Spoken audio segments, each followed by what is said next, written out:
الدين كله وكفى بالله شهيدا وأشهد أن لا إله إلا الله وحده لا شريك له وأشهد أن محمدا عبده ورسوله يا أيها الذين آمنوا اتقوا الله حق تقاته ولا تموتن إلا وأنتم مسلمون يا أيها الناس اتقوا ربكم الذي خلقكم من نفس واحدة وخلق منها زوجها وبث منهما رجالا كثيرا ونساء واتقوا الله الذي تساءلون به والأرحام إن الله كان عليكم رقيبا يا أيها الذين آمنوا اتقوا الله وقولوا قولا سديدا يصلح لكم أعمالكم ويغفر لكم ذنوبكم وما يطع الله ورسوله فقد فاز فوزا عظيما أما بعد فإن أصدق الحديث كتاب الله وخير الهدى هدى محمد صلى الله عليه وسلم وشر الأمور محدثاتها وكل محدثة بدعة وكل بدعة ضلالة وكل ضلالة في النار. Ma'asyiral muslimin wal muslimat, sidang majelis kajian Majelis Taklim Nurul Hidayah dan gabungan majelis-majelis taklim yang lainnya, yang semoga Allah selalu berikan keberkahan dunia dan akhirat. Alhamdulillah, izin Allah kita dikumpulkan di masjid kita, Masjid Nurul Hidayah di Jalan Brawijaya nomor 1110 Kebayoran Baru ini.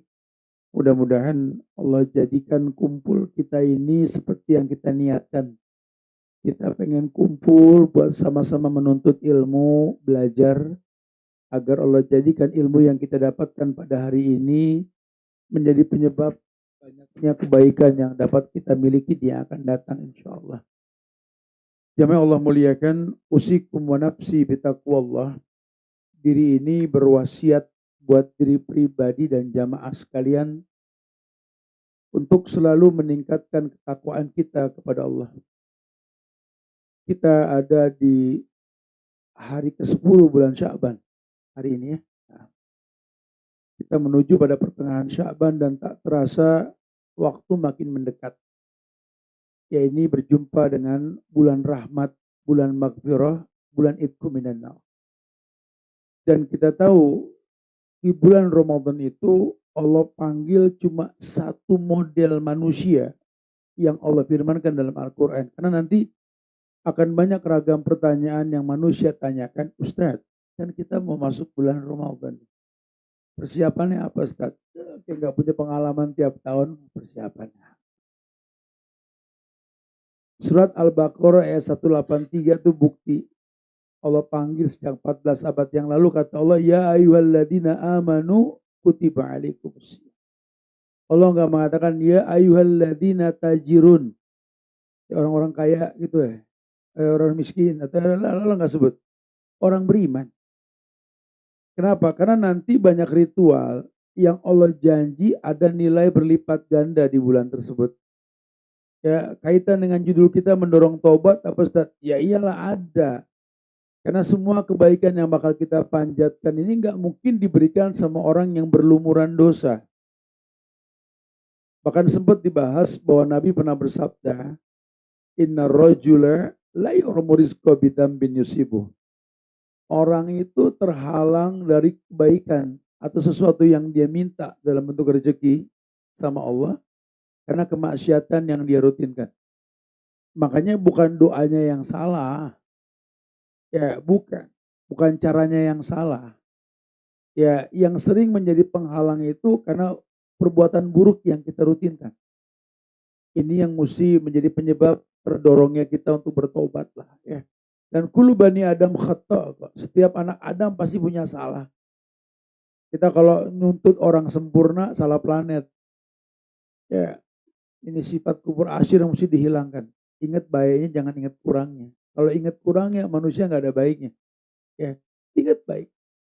Kenapa? Karena memang kita akan mengambil manfaat dari kebaikan yang diberikan atau didapatkan. Atau sebaliknya, kita memberikan manfaat. Karena khairun nas anfa'uhum, sebaik-baik manusia ini paling bermanfaat buat manusia lain. Contoh yang paling gampang saja bicara manfaat. Ada satu riwayat, hadis At-Tabrani, riwayat At-Tabrani, Rasul pernah bersabda, kata Nabi, sona'iul ma'ruf taqiyun masori'ul su. Nabi mengatakan gini, sona'iul ma'ruf taqiyun masori'ul su. Bahwa perbuatan-perbuatan ma'ruf atau yang baik, itu sebenarnya masori'ul su, melindungi si pelaku dari kejadian-kejadian buruk. Kan hari gini negeri kita lagi diuji oleh Allah dengan sekian banyak ujian. Jangan kurangi kecintaan sama negeri ini. Malah piculah diri kita untuk berpikir bagaimana memberikan manfaat. Bukan cuma mengambil manfaat. Karena khairun nas anfa'uhum linnas. Karena sebaik-baik manusia ini yang paling bermanfaat buat manusia lainnya. Ya, jadi dimanapun, kapanpun, apapun kondisinya, kalau mindset kita berpikir bagaimana bermanfaat, baik kita. Tapi dimanapun kita berada, kalau mindset kita berpikir bagaimana mengambil manfaat, ini yang berat. Ya, berat hidup. Mendingan apapun kondisinya, mulailah kita berpikir bagaimana memberikan manfaat, bukan mengambil manfaat.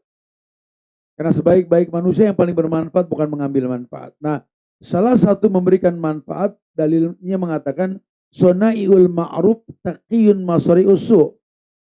yakni perbuatan-perbuatan yang baik, yang ma'ruf, ini merupakan pelindung orang yang melakukannya dari kejadian-kejadian buruk yang bakal terjadi. Wa matadri nafsun madza taksibu ghadan. Karena tidak ada satu jiwa pun yang tahu besok apa yang terjadi. Baru kemarin kita dirundung duka, saudara kita, keluarga kita terkena ujian banjir bandang. Ya, di Aceh, Tamiang, di Tapanuli, Sumatera Utara secara umum ya. Kemudian di Padang, Sumatera Barat, ya, di Palembayan ya, kita kemarin datang ke sana soal ke lokasinya ya. Itu sedih lah. Ya, Sumatera menangis, kita di Nurul Hidayah juga harus menangis lah. Ya, karena satu nusa, satu bangsa, satu bahasa kita Indonesia. Apapun yang orang Indonesia rasakan, ya kita orang Indonesia juga merasakan di mana-mana. Ayolah berpikir bagaimana membantu. Kalau materi nggak sampai, doa jangan putus, paling nggak kan gitu. Baru begini, sudah dengar kabar ada di Cisarua, Bandung Barat, longsor. Ini belum kebaca, kalau sekarang kita tahunya di Sumatera seperti itu, karena orang Sumatera banyak di Jakarta. Terus kita merasa aman dengan Papua, aman dengan Flores, aman dengan Sulawesi lah. Allah. Banyak hal-hal yang kita nggak tahu. Intinya sudahlah ya. Wa ma tadri nafsun madza taksibu ghadan. Tidak ada satu jiwa pun yang tahu besok apa yang terjadi. Maka tawaran indahnya sunaiul ma'ruf taqiyun masari'us su. Allah kasih bayangan Nabi yang sabdakan 14 abad yang lalu, makanya jangan capek berbuat baik. Semua kebaikan itu akan menjadi penyebab perlindungan orang yang berbuat dari cikal bakal adanya keburukan. Ya, bahkan tidak tanggung-tanggung dalam agama kita ini ditekankan tentang bicara sedekah. Ya, bahwa sedekah ini kata Rasul, bersedekah kalian walaupun dengan seukuran biji korma gitu. Ada satu riwayat yang mengatakan fattaqun nar wala bisyikki tamrah.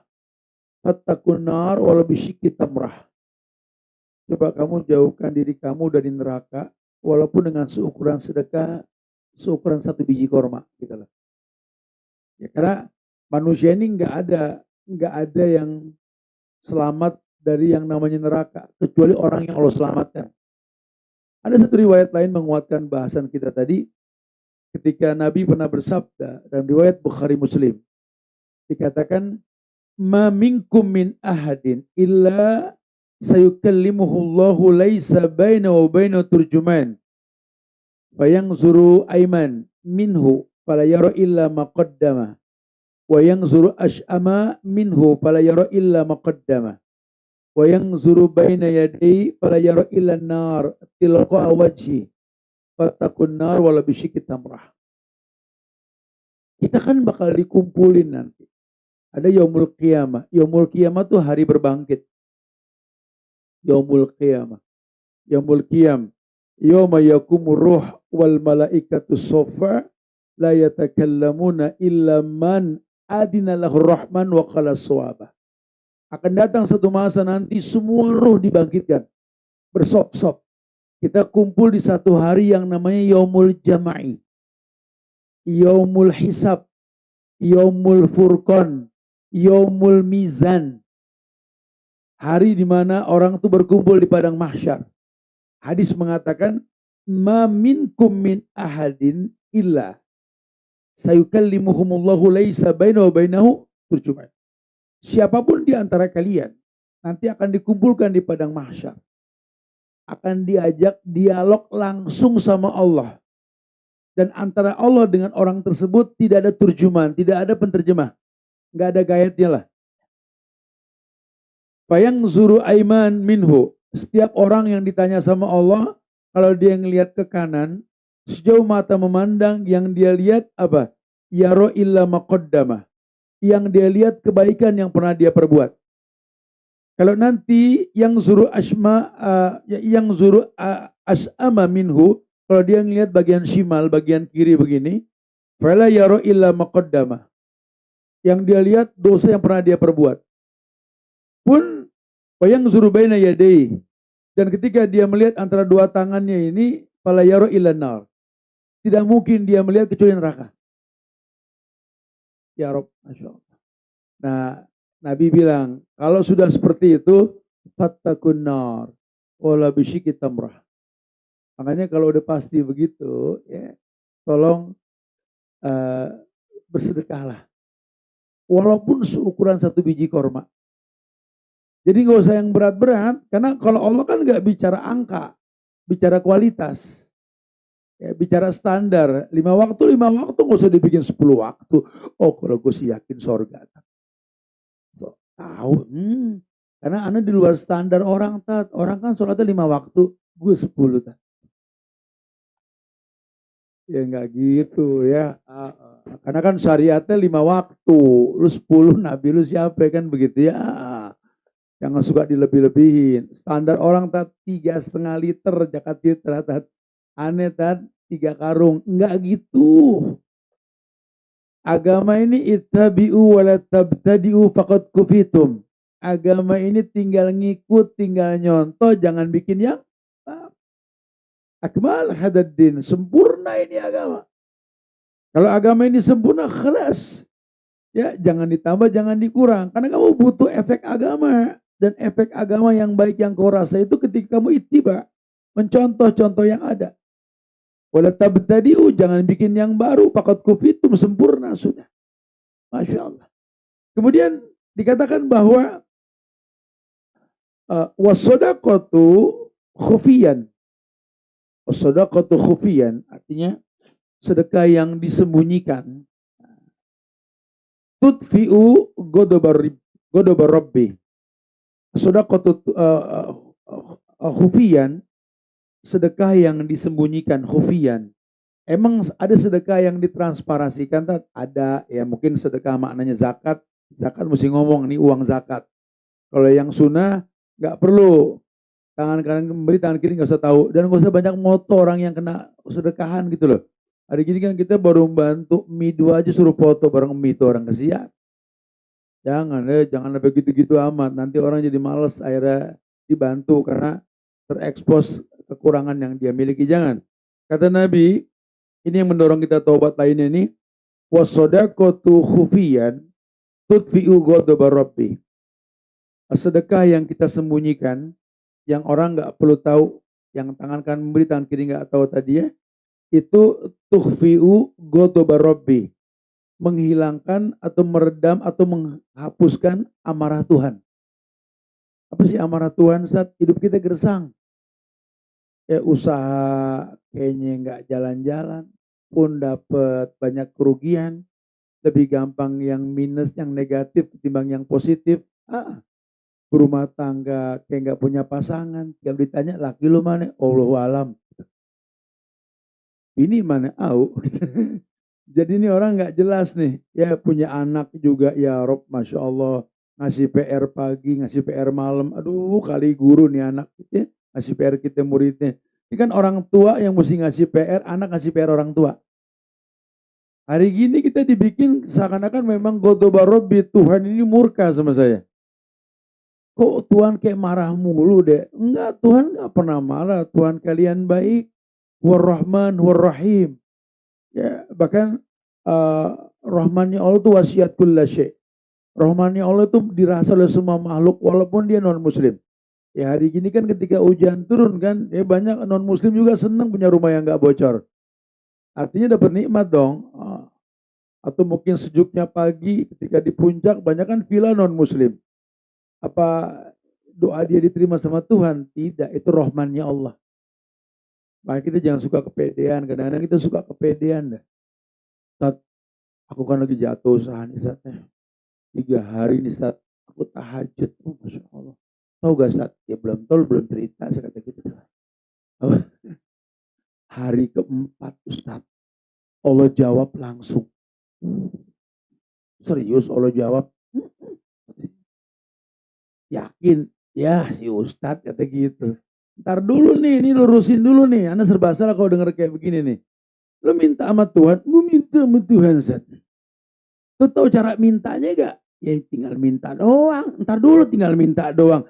Minta tuh doa. Doa tuh ibadah. Nabi yang bilang doa wal ibadah. Doa tuh ibadah.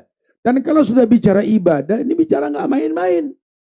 Ba'asta fi kulli ummatin rasulan. Allah utus pada setiap umat seorang rasul untuk ngajarin cara ibadah. Lu hafal nama Tuhan belum? Belum. Tahu gak kiblat mana? Belum nanya.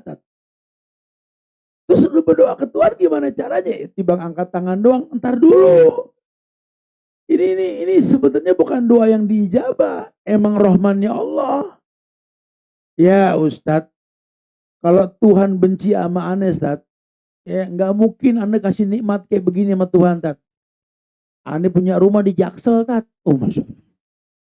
Bini aneh no lihat, laki aneh lihat, anak aneh, Tat, mobil motor bikin miring kita lewat garasi penuh gitu. Kalau ini semua nggak Anda miliki, mungkin Tuhan murka Anda punya Tat. Berarti kan Tuhan baik sama Anda dong gitu ya. Kan udah sering dibilang, kalau ukuran baik Tuhan seperti itu, Abu Jahal juga ngalamin. Apa yang dia nggak punya, semuanya dia punya. Abul Hakam. Hisam bin Mughirah namanya kan dipanggil kan Abu Jahal kan. Bukan itu ukurannya. Karena kalau buat agama kita ini bukan masalah kaya atau miskin. Bisa gak bersyukur dengan kekayaan, bisa gak bersabar dengan kemiskinan. Ukuran itu. Karena kita diingatkan dalam agama ini dan umur umat yang paling pendek umur umatnya Muhammad. Umat dulu ratusan tahun umurnya. Umat Muhammad cuma sittin wa sab'in. Produktifnya cuma 60-70 loh, pendek banget. Kenapa? Karena memang Allah gak pengen kita kelamaan di dunia. Dan tentu Allah pengen kalau ujian nikmat kau bersyukur, ujian enggak nikmat kau bersabar gitu loh. Supaya kamu tahu. Nah, muhasabah coba deh. Kamu yang merasa Tuhan murka sama kamu, nah ini mungkin kurangnya kita sedekah. Pun sedekah kita caranya salah. Mungkin kita sum'ah, ria, ujub. Atau jangan-jangan kita juga bikin sakit hati orang yang kita bantu. Ya, taruh kata kita bahasanya sudah ngasih. Cuma kan ngasih ada aturan mainnya gitu loh. Nah ini agama atur. Padahal andai Anda tahu yang Anda miliki itu milik Allah. Allah cuma perintahkan untuk jalanin yang kutitipkan. Kata Allah, gunakanlah yang kutitipkan ini untuk urusan akhirat. Wabtagi fima atakallahu daral akhirah wala tansa nasibaka minad dunya. Tapi jangan lupain dunia. Anda tinggal di dunia. Nggak bisa semuanya akhirat. Karena nggak mungkin ada akhirat tanpa dunia. Bahkan level tertinggi jihad kan dengan jadi orang kaya punya harta. Dunia dong. Ya, dunia buat kita jadi orang yang sukses. Bagus. Cuma ingat itu titipan, jalanin. Ketika kau menjalani titipan Allah, ya, maka Nabi mengatakan tutfi'u ghadaba rabbi. Sedekah yang kau jalani ini akan membuat hilangnya murka Tuhan, murka Allah. Kalau murka Allah itu benar-benar memang kita nggak diopenin. Doa sama doa, berbuat baik, cuma kayaknya nggak ada efek ke badan. Karena harusnya kan setiap kebaikan yang kita gugurkan itu memiliki dampak baik buat badan kita harusnya. Ya, sholat kan tanha anil faksa wal mungkar. Harusnya kalau udah sholat nggak berbuat keji dan mungkar gitu ya. Tapi tetap aja berbuat keji dan mungkar. Sedekah itu kan tolak bala, tapi kalau bala datang terus gitu loh. Kayaknya nggak ngefek nih. Nikah begitu, tercegah pandangan, tertekan syahwat, tapi kenyataannya yang nggak begitu juga. Umroh haji atau apalah. Ini gimana sih Ustaz? Gak usah gimana-gimana, muhasabah diri. Allah nggak mungkin dusta dengan janjinya. Wa'dallah haq, janji Allah itu pasti. Sehingga kalau Anda nggak mengalami kepastian dalam hidup, padahal Anda telah berbuat baik, jangan gibah Tuhan. Tuhan kenapa ya sama gue? Tuh gibah tuh. Jangan pikirin Tuhan dan caranya, pikirin yang diciptakannya. Kenapa ya Tuhan nurunin hujan kayak nggak kosong-kosong tuh langit gitu loh. Bak mandinya gede kali tak. Mandi gede dari mana sih? Nggak berhenti Ustaz. Emang. Terus masalahnya apa? Bukan Ustaz, kan berat juga. Kok berat? Saya bilang di beberapa pengajian dari kemarin, 4 minggu yang lalu posisinya saya Jumatan di Nabawi. Khotibnya di khutbah kedua doanya Allahumma agisna, artinya doa minta hujan. Selesai sholat Jumat, bubaran nih, kita masih duduk tuh. Anda tanya kiri kanan Ustaz nih, bro, ente denger gak tadi si khotib baca doa apa? Doa minta hujan. Ajib ya. Ajib kenapa Ustaz? Ini negeri Haramain loh, ulamanya penuh. Banyak ulama di sini. Ada Ka'bah di Mekah, ada Nabawi di Madinah. Ini tempat nggak layak untuk nggak diberikan nikmat. Ini hujan aja bro, mesti diminta di sini. Dan kenyataannya sampai sore kagak hujan. Di negeri kita, ya Rabb, Masya Allah. Nggak usah kita minta hujan mulu. Apalagi saya kata, apalagi orang Bogor, sampai lupa baca doa minta hujan, apa itu doanya. Sampai tiap hari benek kita mau hujan. Saya suka bilang, orang Bogor kalau nggak pakai sendal, besok bakar kakinya. Air mulu. Iya ya. Kenapa orang minta hujan belum tentu dibagi, kita nggak minta pun dibagi. Ini kan nikmat. Saya baru hari ketiga, saya baru pulang dari Padang. Kemarin iseng naik motor dari Bogor ke Padang. Ya. Sampai di sono saya langsung, ini kita nih kumpul begini di Nurul Hidayah. Ya Rabb, fabi ayyi ala'i rabbikuma tukadziban. Nikmat Allah mana yang mesti didustai. Kita duduk manis di masjid yang Masya Allah, tenang. Ya, air tinggal ambil, makan tinggal ambil, subhanallah. Ya, dimudahkan, banyak dimudahkan. Kita nggak kebocoran. Di sono itu kemarin ya Rob, ya Rob. Ya, bukan cuma makanan yang hilang loh. Ini banjir ya menyita semuanya. Sekali sabat 400 rumah hilang. Yang hilang itu ya baju mereka, makanan mereka, rumah mereka, keluarga mereka. Ini menjelang Ramadan, kita aja nih yang nggak ada masalah di Jakarta, masih banyak yang nanya, Tat, persiapannya apa mau Ramadan, Tat? Gitu. Masih bercanda apa tiap tahun lo ketemu Ramadan masih nanya juga. Gimana orang yang di sono coba kebayang tuh. Makanya udah mesti kita pikirin nih, dan kita jadi bermuhasabah, iya ya. Banyak nikmat yang kita lupa syukuri gitu loh. Hujan turun itu Allah yang bilang barakatu minas sama, berkah dari langit. Bahkan ada ayat yang mengatakan wa nunazzilu minas sama'i ma'an liyutahhirakum bih. Kami Allah turunkan hujan dari langit ini untuk kalian bersuci. Sehingga segala sesuatu yang membuat kalian suci adalah kebaikan. Yusabbita bihil aqdam, menguatkan kaki kalian. Wa liyarbitu ala qulubihim, diikat hati kalian dengan hujan. Kita makin hujan makin senang kumpul, makin dekat, makin akrab. Masya Allah. Berkah yang dari langit ya hujan. Orang yang beriman bertakwa, la fatahna alaihim barakati minas sami wal ard. Kubukakan berkah dari langit dan bumi. Ya berkah langit ya pasti hujan. Ini nikmat sekali. Allah nikmat. Tapi kan banjir. Ya lu pelur tanah. Kita lupa negeri ini agrari loh. Negeri yang dimudahkan untuk bercocok tanam. Kita pelur jadi industri. Kita bikin jadi perumahan. Ya airnya emang jalanannya dari dulu di situ. Cuman kita yang membuat air makin sempit jalan. Sehingga kerusakan jangan salahkan Tuhan. Bimaka sahabat aidinas ulah tangan manusia. Nikmat menjadi bumerang yang mematikan. Kenapa? Karena kufur nikmat. Kalau sudah kufur nikmat, dua yang terjadi. Adzaqahallahu libasal ju' wal khauf. Allah bakal pakaikan pakaian takut dan kelaparan. Hidupnya takut. Padahal apa yang ditakutin?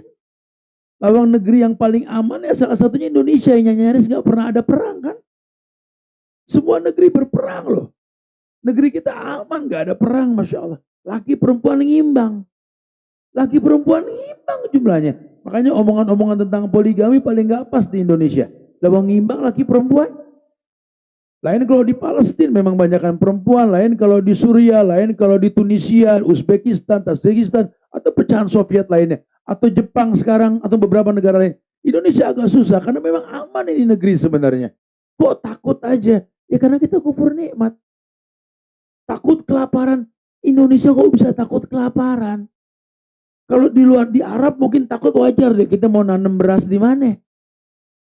Kalaupun makan nggak pakai beras di negeri kita kan semua ditawarkan umbi-umbian banyak banget. Ya Allah kita miskin nggak bisa bikin pagar besi tempat rumah kita. Kita bikin pakai pagar batang singkong. Serumah kita kotakin. Bulan depan bikin buntil tiap hari kita. Ini negeri Masya Allah. Apa yang nggak ada. Saya kemarin belah hutan tuh. Ya dari mulai Prabu Muli terus sampai ke Jambi tuh. Potong 1 kilo tuh ya. Oh ini negeri benar-benar Masya Allah. Apa yang nggak ada. Ya, biasa kita jalur utama nih kemarin tuh motong jalur karena pengen lihat dalam hutan ada apa sih. Ternyata apa ada kehidupan yang kita nggak tahu ya. Petak-petak. Habis hutan kita benar-benar ya. Masya Allah. Tapi intinya di negeri semuanya ada. Tambang di bawah maupun di atas semuanya ada. Ya Allah berikan keberkahan. Kita kok bisa takut kelaparan Ustaz? Ya karena kita kufur nikmat. Kita kufur nikmat. Ya, adanya kemudahan, kita nggak malah manfaatin kemudahan. Malah kita buat sesuatu yang nggak mudah. Ya, banyak jenis makanan di negeri kita, anak kita dibikin asing sama makanan-makanan tradisional. Dibikin aneh sama makanan tradisional. Ya Allah ini apa mah? Combro, apa dari mana sih? Kok begini mah? Kok kuenya gini mah? Jongkong, betul. Anak sekarang nggak paham gitu loh. Nggak diajar pinter, sampai ada yang nanya kemarin saya ketawa geli dengan babanya orang Betawi nyeletuknya asik lagi. Emang beras pohonnya kayak gimana sih? Anak nggak atau pohon padi, babanya bingung di mana gue contohin. No, lo lihat Pancasila gitu. Ada padi dan kapas katanya. Sampai anak sekarang nggak tahu bentuk pohon padi, subhanallah. Innalillah, ini nggak boleh nih kayak begini. Kita kufur nikmat. Boleh kita gantungin cita-cita kita setinggi langit. Tapi kaki kita masih nempel di RI. Jangan lupain negeri kita ini. Ya supaya Allah muliakan kita insya Allah. Taib. Kemudian apa yang memancing kita mendorong tobat lainnya Ustaz? Wasilatul rahim ziyadatun fil umur.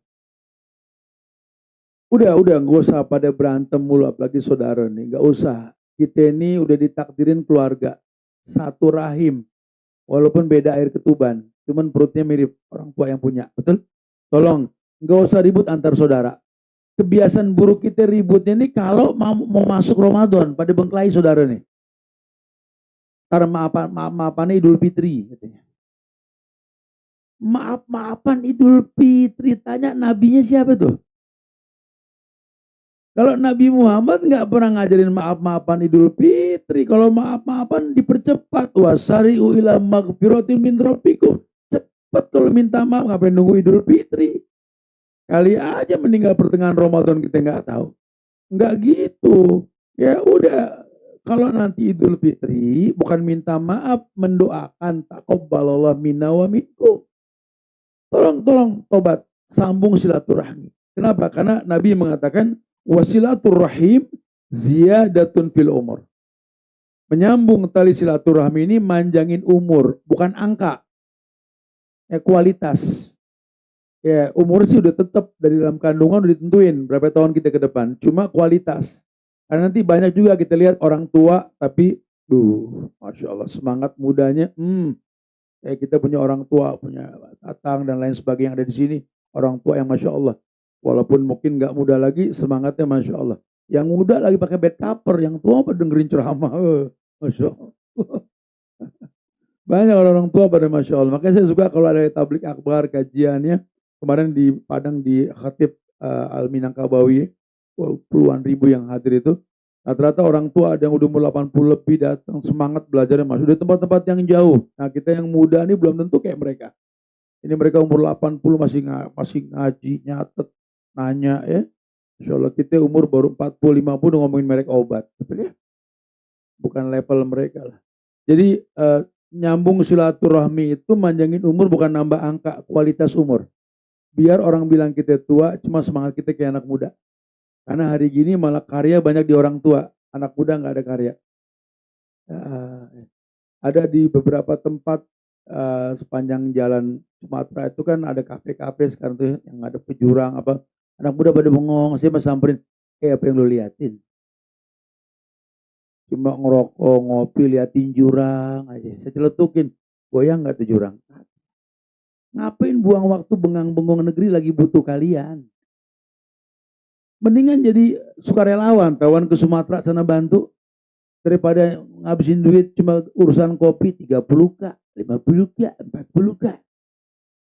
Ya bukan nggak boleh ngopi ya, silakan. Cuma kalau memang masih ada yang lebih penting ya udah, ayo kita ngopi cuma jangan ngebuang waktu juga kali deh. Ayo kita mau main game tapi jangan seharian juga kali deh gitu loh. Karena masih banyak yang lebih penting. Ya min husnil islamil mar'i tarkuhu ma la ya'nihi. Bentuk kesempurnaan Islam seseorang itu ketika meninggalkan sesuatu yang nggak bermanfaat. Ini masih ada orang tua, berbakti deh. Ini masih ada anak, ayo ambil Zaria, didik jadi anak pintar, anak soleh. Bayinya dia, bayinya kita. Ayo, masa kita nggak berpikir? Kan harga diri manusia itu kan karya cipta. Masa nggak berpikir bagaimana menciptakan sesuatu gitu loh. Ya buat apa hidup kalau nggak bermanfaat? Sementara Nabi mengatakan tadi, khairun nas anfa'uhum. Sebaik-baik manusia itu yang paling bermanfaat buat manusia lainnya. Kalau tidak nanti kita cuma menjadi hakim buat agama orang lain. Ada timbulnya sifat kufur asyir. Orang kalau sudah nggak sibuk dengan karya, dia akan cari salah orang. Ujung-ujungnya Tuhan pun disalahkan. Ini kan bahaya. Jangan sampai ke sana. Kemudian yang lainnya, wa kullu ma'rufin shadaqah. Atau gini deh, kalau kamu memang nggak bisa bersedekah dengan sedekah yang baik gitu ya, paling nggak kata Nabi, wa kullu ma'rufin shadaqah. Semua yang dibilang baik oleh agama itu sedekah. Semua yang dibilang baik. Berarti kebalikannya. Kalau memang nggak baik, jauhkan. Karena itu keburukan. Sedekah ini tudiul bala. As-sadaqatu tudiul bala. Sedekah itu tolak. Bahkan kata Nabi, wa ahlul ma'ruf fid dunya, ahlul ma'ruf fil akhirah. Orang yang sering berbuat baik di dunia, dia bakal punya keluarga yang baik-baik di akhirat nanti. Artinya orang-orang baik di sorga, dia bakal masuk ke sorga juga. Allahu Akbar, subhanallah. Ustadz sering dengar tuh yang diomongin semua ya. Yang jadi masalah, kalau kita udah begitu, Ustadz, adakah cara mempertahankan itu semua, Ustadz? Oh ya ada dong ya. Yang pertama tentu gini, kita kalau memang pengen apa yang kebaikan yang sudah kita lakukan nih jadi sesuatu yang stabil gitu ya. Ada beberapa metode yang Islam tawarkan. Yang pertama, berilmu pada posisi tersebut. Maksudnya gimana, Ustaz? Kan kita ngomong sedekah tadi. Sedekah itu nggak cuma memberi, tapi kamu tahu manfaat memberi itu apa. Dan kamu mesti tahu kalau sedekah itu merupakan syariat yang dijadikan sebagai bukti mata rantai kehidupan kita dengan orang lain. Karena kita ini cuma rantai kehidupan orang lain. Ya, jadi kalau Anda nggak bersedekah, Anda dirugikan. Berarti Anda nggak jadi bagian orang lain. Ya, harus Anda berpikir, kita orang laki. Ayo dong, masih punya orang tua, bagi. Namanya nafkah, bukan sedekah. Masih punya keluarga, nafkahin. Atau punya teman, sedekahin. Nanti ada cerita sendiri ya. Artinya, jangan sampai kamu nggak menjalani titipan Tuhan. Karena justru karena itulah Allah yang mengatakan, mana kosot sodakotu mimalin, tidak kurang hartamu karena sedekah. Bahkan ma'anfaqtu min syai'in fa yukhlifu. Apapun yang kau infakkan Allah yang bakal ganti. Cuma level sedekah itu bertahap. Di mana enggak semerta-merta orang bisa hobi yang namanya sedekah. Kalau orang Betawi bilang, tolong lu didik anak lu tuh doyan sedekah. Kalau dia udah doyan sedekah, taruh kata tinggal di komplek yang orang tajir semua, dia bakal keluar nyari orang susah. Doyan. Didik anak lu doyan ngaji. Taruh kata dia nggak bawa Quran, dia pinjam itu Quran. Didik nih anak demen sholat, doyan sholat. Taruh kata dia nggak bawa sarung, nggak bawa mukena, dia bakal pinjam. Didik doyan. Dan ternyata kata doyan dalam agama ini ada dalilnya. Ihris alamayan fauq wasta'in billah. Bikin orang rakus, orang doyan dalam berbuat sesuatu yang bermanfaat. Bagaimana dia bisa doyan? Karena dia tahu manfaat. Bagaimana aku bisa hilangkan kebiasaan sedekah? Lawang sedekah tuh diul bala, tolak bala. Bukan hidupnya nggak ada ujian, ada bala. Allah cinta manusia dengan diuji. Coba dia punya solusi. Jangan dibilang nih orang baik terus pasangannya baik. Belum tentu. No, lihat Nabi Nuh. Orang baik, pasangannya nggak baik. No, lihat namanya Asia, perempuan baik, lakinya nggak baik. Bukan itu ukurannya, itu ujian. Siapa bilang nih orang tua orang baik, buktinya anaknya gini. Emang ujiannya di situ. Jangan lihat orang dari ujian, lihat bagaimana dia menyikapi ujian. Cuma setiap ujian yang Allah ujikan dia punya solusi. Dia nggak berkeluh kesah. Ini orang-orang yang betul-betul paham. Prosesnya jelas. Nah itu yang mesti dimatengin. Gimana punya level itu dengan tahapan tentunya. Karena kalau cuma sekedar memberi, orang kafir juga memberi. Banyak orang non muslim juga memberi. Bahkan banyak orang-orang khawarij yang berijtihad mencuri dari negara kemudian bersedekah. Banyak. Kayak zaman dulu kayak jagoan-jagoan hayalan tuh ya. Nyolong duit bagi-bagiin ke rakyat. Katanya itu cara-cara itu udah ngaco. Ya ini hayalan perfilman kita tuh nggak boleh. Nggak ada sedekah hasil nyolong tuh nggak ada. Nggak ada ya. Kecuali kita perang namanya gonimah. Ya gonimah itu mengambil harta musuh kita tuh gonimah. Tapi kalau kita nggak perang nggak ada. Anda sengaja tat, Anda nyolong di pik 2 tat. Buat bagi-bagiin daerah Tangerang. Ya nggak gitu. Salah apa orang sono emang? Bahkan dia kafir tat. Dengerin, kafir ada 2. Yang pertama kafir harbi. Yang kedua kafir zimni. Kalau kafir harbi, emang ente ketemu di medan tempur. Ente perang, musuh ente itu kafir harbi. Fatoruhum ila adiyaki. Kata Nabi, sempitin jalan yang dia kasih napas. Betul. Ya. Tapi kalau kafir zimni, enggak. Kafir zimni ini orang kafir yang tinggal bareng kita. Terikat dengan aturan hukum. Kita nggak boleh sakitin. Kita dakwahi dengan tingkah laku. Nggak bisa dihalalkan darahnya, nggak bisa. Oh bahaya. Ini khawarij. Ya bahkan ada juga pengajian-pengajian juga yang begitu tuh. Kalau orang tua nggak sesuai dengan paham dia, halal hartanya nggak boleh. Nggak boleh kayak begitu ya. Ada aturan main. Orang laki nuntut ilmu agama hijrah. Harusnya makin dalam agama, makin baik sama orang tua. Makin baik sama pasangan, makin baik sama anak perempuan. Makin baik sama adik kakak perempuannya. Perempuan ngedalamin agama, makin jadi baju buat pasangan. Hari gini banyak orang berilmu jadi hakim buat orang lain. Anak nuntut ilmu, udah pinter, dia cari salah orang tuanya. Salah.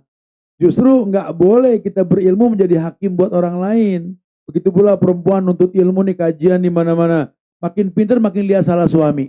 Kalau udah berantem, kamu tuh nggak bermanfaat buat aku ya. Ya Allah. Kapan kamu ngajarin aku Quran? Ada yang nyaut, apa lu kawin bukan sama guru tahsin? Betul, subhanallah. Kalau berantem laki dipojokin, heran. Kamu didik aku apa? Boro-boro alif bata kamu ajarin. Apa dari ta'aruf? Tahu. Lakinya pengusaha bukan guru tajwid, betul? Ntar kawin sama guru tajwid salah lagi. Agama mulu, kapan duitnya? Begitu bahasanya kan. Emang gak ada beresnya hidup nih. Kata malaikat aja kurang. Gak deh, aku mencari malaikat aja deh. Manusia kurang. Baru kawin sama malaikat seminggu ngeluh. Tat diem aja tat, nggak ada nafsunya tat. Emang malaikat nggak punya nafsu? Kita kalau nuntut orang sempurna bukan di dunia, maaf salah planet. Ya. Nah, makanya Nabi kasih bocoran khairun nas anfauhum. Nah, kalau kita hidup di dunia ini berpikir bermanfaat bukan mengambil manfaat. Harusnya ketika Anda berhubungan dengan manusia di dunia ini, ngelihat kurangnya, berpikirlah bagaimana bermanfaat. Makanya perempuan dibilang baju. Makin berilmu, makin tutupi kekurangan keluarga. Bukan makin jadi status di WA. Gitu loh. Dulu nggak pernah pakai status WA-nya. Habis kawin status gonta-ganti mulu. Doanya hablana min azwazina wa zuriyatina. Doa pegal sama laki. Betul. Doa pegal sama anak. Doa pegal sama tetangga. Orang makin alim, makin jadi hakim buat agama orang lain salah. Ya, agama tuh bukan buat begitu. Akhirnya tumpukan dosa yang kita miliki. Makanya mesti mateng nih tuh yang pertama tadi. Nah, kemudian yang berikutnya penting nih. Ustadz, ini kan memang kita mesti dorong diri supaya tobat. Karena kan Ramadan depan mata. Emang betul. Makanya agama bilang begini. Ulama sih yang bilang, dikumpulkan dalam bahasan keagamaan bahwa tolong deh, kalau kamu sudah bisa mengkritisi diri untuk menekan diri supaya mendorong taubat gitu ya. Karena kan Allah yang perintahkan, kata Allah kan, wasari'u ila magfiratin min rabbikum. Cepat minta ampun sama Rob yang menciptakan kalian. Artinya dorong biar cepat diri kamu tuh minta ampun. Karena nanti kamu dirugikan kalau kamu nggak minta ampun. Nggak akan pernah ada kebaikan buat orang yang nggak diampuni sama Tuhan. Bahkan tadi dicontohkan, wasodaqatu khufiyan tutfi'u ghadaba rabbi kan. Bahkan murka Tuhan bisa hilang karena sedekah yang disembunyikan. Berarti apa? Ini orang ihsan. Sedekahnya ada nggak ada orang yang tahu, dia tetap berbuat baik. Itu ihsan. Ya, kalau Islam iman beda. Ihsan level tertinggi. Anta budallah ka'annaka tarahu fa in lam takun tarah walakin Allah yarak. Kau beribadah seakan-akan kau melihat Allah. Kalaupun kau tak melihat Allah, kau yakin Allah melihat dirimu. Sehingga dimanapun dia berada, dia berbuat baik. Yang dia tahu itu. Karena apa? Karena kebaikan tersebutlah yang Allah firmankan dalam Al-Quran. Inna, sesungguhnya rahmat Allah qaribun minal muhsinin. Inna rahmatallahi qaribun minal muhsinin. Sesungguhnya rahmat Allah itu dekat sama orang yang ihsan. Rahmat Allah itu nikmat. Kemenangan itu rahmat. Solusi itu rahmat. Merdeka itu rahmat. Sehat itu rahmat. Rahmat Allah dekat sama orang yang berbuat ihsan. Artinya apa? Ada tidak ada orang yang tahu kau berbuat baik, kau tetap berbuat baik. Kayak kita nitipin omongan sama anak yang mau merantau. Sini, anak laki mama sini, anak papa sini. Tolong nak, kau merantau. Laki-laki itu langkahnya luas. Didik anak jangan ngendon di rumah, suruh keluar, apalagi laki. Ya, suruh kayak burung, terbang pagi, pulang sore. Tapi tolong nak, tetap jadi emas buat kami, dimanapun kau berada. Bergaulah dengan semua logam. Emas tetap emas. Jangan pernah berubah jadi logam biasa. Sini anak mama yang perempuan sayang, sini mutiara mama. Kamu bakal dibawa sama orang nanti. Tinggallah di mana, ikutilah suamimu. Karena konsekuensi kamu menikah, suami nomor satu. Suami nomor satu. Wallahi. Ya. Dulu ayah kamu nomor satu. Sekarang suami kamu. Ayah kamu gak bisa bersetubuh sama kamu. Suami kamu bisa, betul? Dia di atas ayah kamu. Sampai nanti kalau kamu belajar juga, walaupun kamu punya guru, guru kamu itu orang tua ilmu. Tetap suami nomor satu. Karena hari gini banyak nih perempuan-perempuan nih kajian sama guru, guru nomor satu, suami nomor dua, salah. Kalau suaminya ngomong nggak nurut, kalau gurunya iya begitu loh. Nggak boleh, ya dia memang guru ilmu, orang tua ilmu, tapi suami nomor satu. Kita nuntut ilmu, kalau bisa ilmu itu membuat kita makin sayang sama orang yang nanggung dosa, sama orang yang siap untuk ditanya sama Allah. Ya, siap betul-betul mengabdikan diri sama keluarga karena dia bagian dari rumah tangga tersebut. Rahmat Allah qaribun minal muhsinin. Nanti rahmat Allah dekat sama kamu deh. Kamu bakal diuji, cuma selalu ada solusi. Ya, kamu akan diuji, cuma selalu ada kemudahan, yusron. Kamu akan diuji, cuma kamu punya furqan. Kemampuan membedakan yang hak dan yang batil. Jiwamu tenang. Karena husnuzon sama Tuhan. La yukallifullahu nafsan illa wus'aha. Kamu yakin Tuhan kamu nggak mungkin zalim sama hambanya. Kata ulama, untuk mempertahankan itu, perhatikan dan luruskan berbagai macam ibadah. Tolong ya, kalau kita sudah ada di posisi tadi, yang mesti kita perhatiin ini, bagaimana mengkritisi ibadah. Meluruskan, karena ibadah-ibadah kita tuh protektor. Ya, itu yang bakal menjadi pelindung utama kita. Kita nggak bisa mencegah teman jemput, teman ngajak, teman ini, teman itu, kita nggak bisa. Cuma kalau sholat kita betul, Allah yang bilang, tanha anil faksa wal munkar. Allah jadikan sholat ini membuat dia nggak gampang berbuat keji dan munkar. Ya, protektornya jelas banget lah ya. Dia akan diuji oleh tipu daya teman, minjem dandan, giliran ditagi afan ukhti, afan akhi gitu ya. Kan megelin tuh. Iyalah ya. Karena kalau orang minjem kita mesti nagih sampai kapan juga. Kenapa? Karena Allah tanya kita bukan tanya dia nanti. Kecuali kalau kita ikhlasin, selesai urusannya. Sudah putus namanya. Kalau kita belum ikhlasin, Tuhan nanya, lo gue titipin ke lu, apa ke dia nanyanya. Tapi kan dipinjemin urusan situ tagih. Nagih itu wajib. Ya, wajib. Berat sekali. Masya Allah. Ya. Dia akan diuji sama teman gitu. Cuma selalu punya solusi. Dia nggak pernah bersuuzon. Taruh teman bohongin dia gitu ya. Cuman hatinya tenang. Rezeki nggak ketukar. Mana mungkin malaikat rahmat salah ngasih rezeki. Rezeki, maut, jodoh udah pasti sama. Ditunggu nggak ditunggu pasti datang. Cuma tergantung mindset. Yang buruk itu kita berburuk sangka. Khususnya masalah jodoh tuh. Ya Allah Tuhan nggak datang. Tuhan kenapa sih sama aku kayak gitu? Emang nggak lihat tuh sablonan ayat di belakang undangan. Wa min ayatihi an khalaqalakum min anfusikum azwajan. Allah ciptakan kalian tuh berpasang-pasangan. Tapi mana pasangan aku? Ya tahu. Kata susah gitu. Ya situ buruk sangka mulu sama Allah. Allah yang bilang prasangka burukmu kepadaku, keburukan yang akan kuberi. Rezeki begitu. Kamu ini orang yang punya mata, bisa ngelihat semuanya, nggak cacat, betul? Masa kalah sama orang yang cacat? Orang buta bisa jualan, keliling bawa barang. Orang cacat bisa dorong gerobak. Kamu sehat. Masih nyusahin orang. Ya ada masalah berarti. Iya. Masa mata kamu yang indah, yang warnanya tergantung baju kondangan. Ntar hijau, ntar merah, ntar biru. Biru. Kadang kayak anjing Siberia, betul ya. Masa kalah sama orang buta di panti asuhan apal 15 juz? Mati lu bagus, ikro 2 gak naik-naik. Subhanallah. Apa yang dilihat selama ini gitu. Ya kan kenyataannya begitu kan. Ini muhasabah, maaf nih kita muhasabah ya. Emang harus digituin. Supaya semangat. Tapi orang-orang laki. Aduh kalau ngomong masalah nge-gym, masalah ini, masalah itu. Perut yang diomongin six pack, gabin mulu gabin. Karya ciptanya apa? Tua bangka ente. Udah bukan anak belasan. Orang tua gak pernah bisa ngerasain metik mangga di pohon yang dia tanam. Kamu ini bukan anak kecil di bawah 15 tahun, udah tua bangka.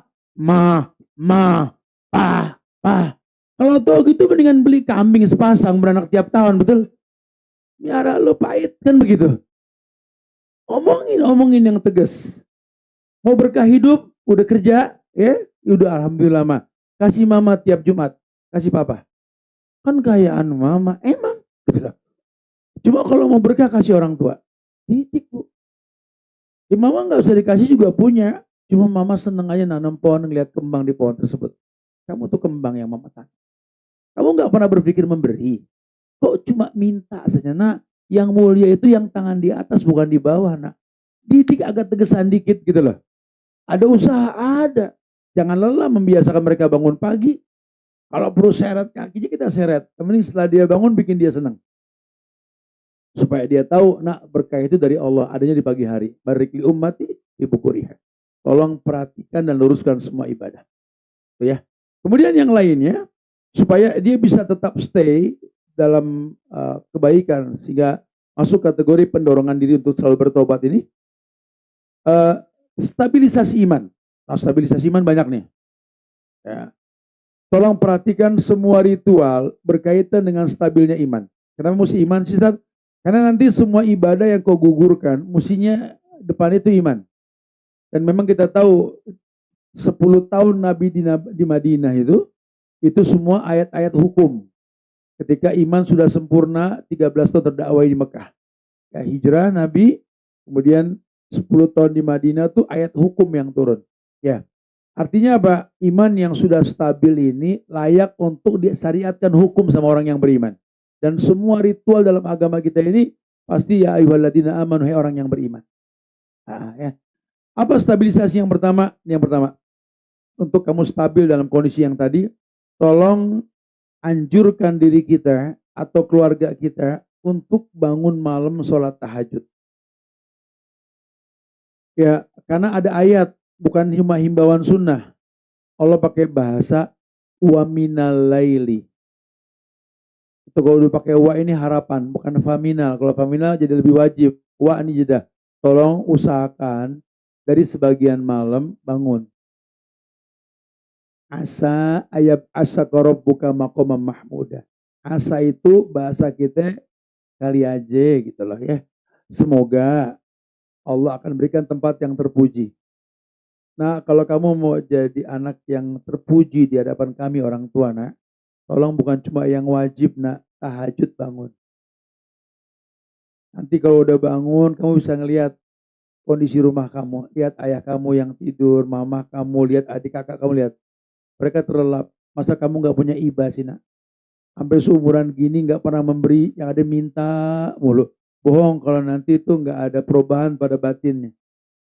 Ya laki begitu, saya pernah bilang kan, kalau kita bangun malam bangunlah ya, bukan cuma sekedar sholat gampang kok, 21 cukup kok, syukur kalau bisa 8 dengan 3, kalau enggak ya 21 cukup masna wawiter gitu ya, nggak masalah. Cuma paling enggak kalau kita bangun malam tuh kita bisa ngelihat lingkungan rumah kita, rumah yang pernah kita minta dalam doa kita, rumah yang masya Allah di sini kita kumpul, di sini kita diberikan anak, di sini kita membesarkan mereka ya Allah, pada tidur, masya Allah. Kita bisa ngelihat kondisi mereka. Ibu juga sama, lelah, capek ngadepin kondisi siang. Ketika malam melihat, ketika mereka yang pada menggelin merem melihat. Bohong kalau hati kita ini nggak iba, bohong. Itu stabil iman. Suruh biasain bangun tahajud. Caranya bagaimana? Tidur cepat. Karena tidur malam itu pahala. Wa ja'alna lailan libasan. Kujadikan malam buat istirahat, buat tidur. Jadi bahasanya tuh mau ngapain malam-malam pulang? Aku mau cari pahala, mau tidur maksudnya. Karena begadang malam itu dosa, nggak boleh kecuali ada urgent, darurat bahasanya. Tapi hukum asalnya orang begadang malam itu merusak badan. Semua yang merusak masuk dalil wala tulku anfusakum ila tahluka. Kita cuma ngebahas rokok doang. Jangan masukkan dirimu pada sesuatu yang berbahaya. Semua yang berbahaya, hatta begadang malam. Hatta begadang malam.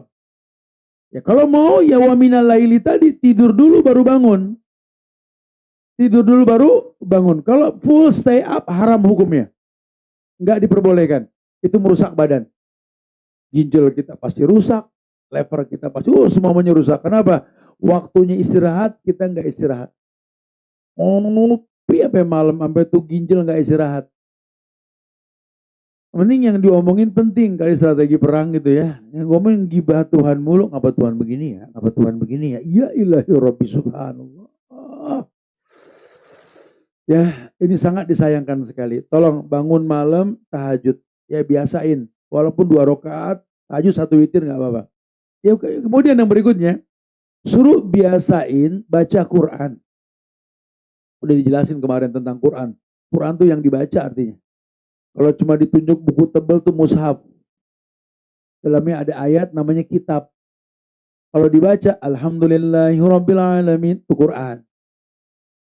Makanya kita suruh baca Quran, bukan cuma baca kitab.